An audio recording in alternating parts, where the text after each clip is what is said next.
नमस्ते दोस्तों। आज फिर एक नई कहानी के साथ।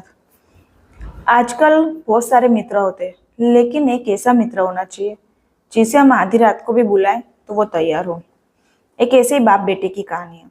बेटे के बहुत सारे मित्र थे, लेकिन बाप का एक ही मित्र था। तो एक दिन बाप को सूझा कि बेटे को सच्चे मित्र की परख करवाते हैं।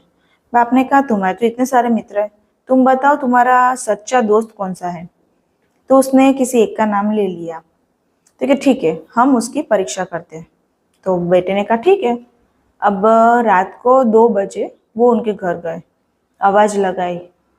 तो बहुत खटखटाने पर उनको अंदर से थोड़ी आवाज आई कि वो बेटा अपनी माँ से बोल रहा था कि उनसे कह दो कि मैं घर पर नहीं हूँ।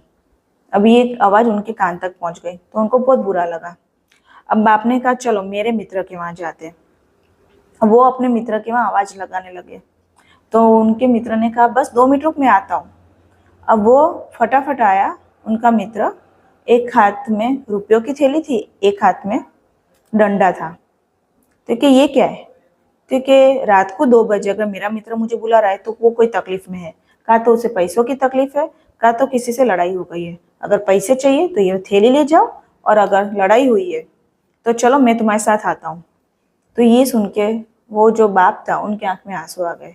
उन्होंने कहा मुझे कोई तकलीफ नहीं है, मैं तो मेरे बेटे को समझाने आया था कि हमारे जीवन में एक ऐसा मित्र होना चाहिए जो एक कृष्ण की तरह, जो बिना लड़े ही जीत पक्की करा दे, या फिर एक कर्ण की तरह जो पता है सामने हार है लेकिन तुम्हारा साथ कभी नहीं छोड़ता है।